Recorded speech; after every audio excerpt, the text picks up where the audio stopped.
Sup? Welcome to episode 2 of my Create playthrough. Today, I am hoping that I can accomplish mainly building the walls and ceiling in this area so that I can start on floor 2, and then hopefully even I can start making some farms, like a kelp farm and a sand farm. Those would be really useful right now to me. So, in the last episode, I realized that I did not do a very good job at explaining what the Create mod is. The Create mod is a mod where all machines in the mod use rotational energy. So you see how this bar is spinning? This is what would power some machines. So, for example, if I place this encased fan, it starts sucking air in because it is receiving rotational energy. And these tools right here, they're not receiving energy right now, but if they are, then they would be working and able to do stuff. Each machine that you place connected to the rotational system generates stress units. If you have too many stress units, your system becomes overstressed and stops working. The faster something is moving, the more stress unit it is using. And the slower it is, the less. So adding a ton of machines would require a ton of power generation. So this is the power generation that I got. It is water wheels with flowing water that spin them around. And it is generating a pretty good amount of rotational energy. These goggles allow me to see these numbers. So this alone is powering that stuff over there, and is powering my ore washing machine.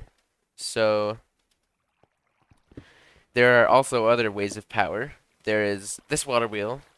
Um, there are engines that use coal to burn, and it spins around and generates tons and tons of stress units. There are windmills, which I will hopefully be using a little bit of today, and other less notable ones that are used a little bit less. Also, with the Create mod, you can change the speed that this is rotating in a couple of different ways, but the main one is by using different sizes of gears. So, with this gear, you can see that it's spinning pretty fast. It's spinning the same speed as all this, but then if I add a smaller gear, then it's spinning twice as fast. It's a 1 to 2 gear ratio. And you can keep stacking this up, and you get some pretty crazy amounts of speed. Oh.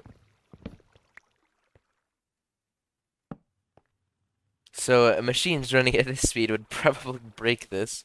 I kind of want to test it out. Oh, it's maximum speed. This fan can't even get placed here. Um, but here it is working, and look how far it is sucking stuff up from it. It's reaching all the way over here. Yeah, it's pulling me in like that, see? So the problem with it though is this one is generating 512 stress units, which is probably as much as this thing can handle. Whereas at this speed it was reaching only 32. So you have to find the balance between all of this stuff in order for your system to stay good. Because I don't think I'm ever gonna need a fan that reaches out that far. Also, in between episodes, I made this sword and this pickaxe with this Tinker's Workshop. So what it allows you to do, pretty much, is make tools with custom pieces, as shown in this book. I can make heads, handles, and other stuff. And each piece gives its own separate like stats or abilities, and also it gives upgrade slots that I can upgrade in here. So this pickaxe, I put on some special abilities where I upgraded with diamonds, redstone, and a compass. The compass is basically a magnet that attracts things um, to me when I'm holding this pickaxe. The redstone makes it faster, and also I put diamond upgrade on it for durability and speed as well. And then the sword, I made it with cobalt, and so it swings faster, so I can hit a lot of times, and it does 7.62 damage. Another thing that I created was this machine here, which is called a strainer. So pretty much what it does is there's this water up here, and then these things right here are filters.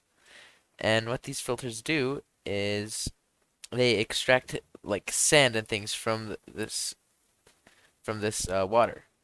So this is what it looks like in here. It's the sediment strainer. It has a limited amount of uses, and every, I'd say maybe 20 seconds or so, it makes something.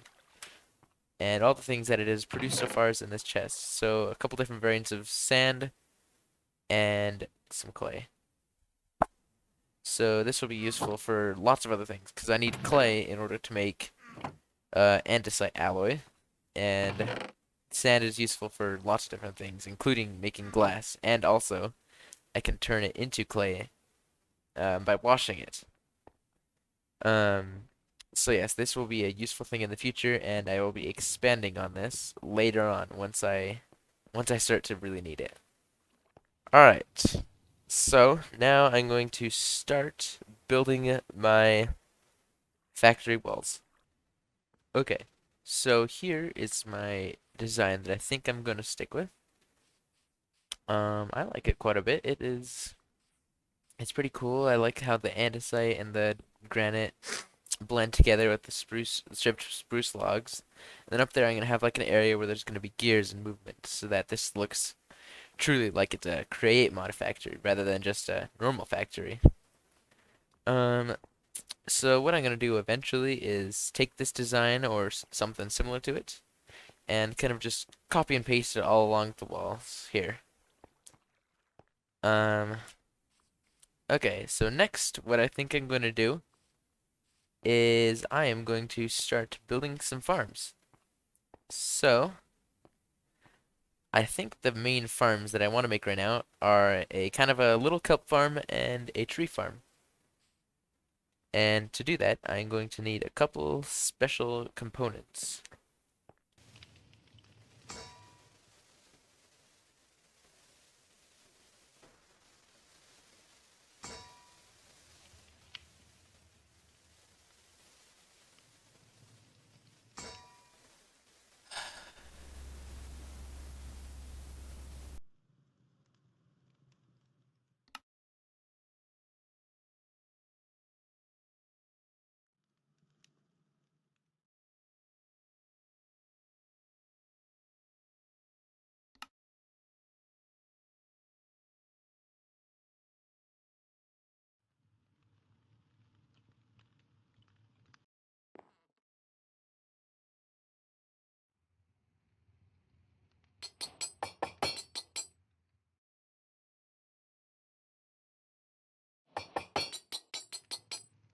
Okay, so I've made a little bit of progress.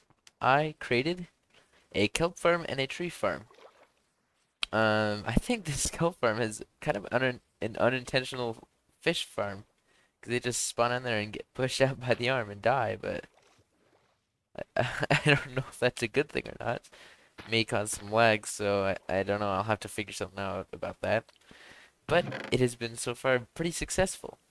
And this thing will make way more kelp than I will ever need, so maybe I could like smelt it into like hard kelp blocks and potentially even make a fuel source with it.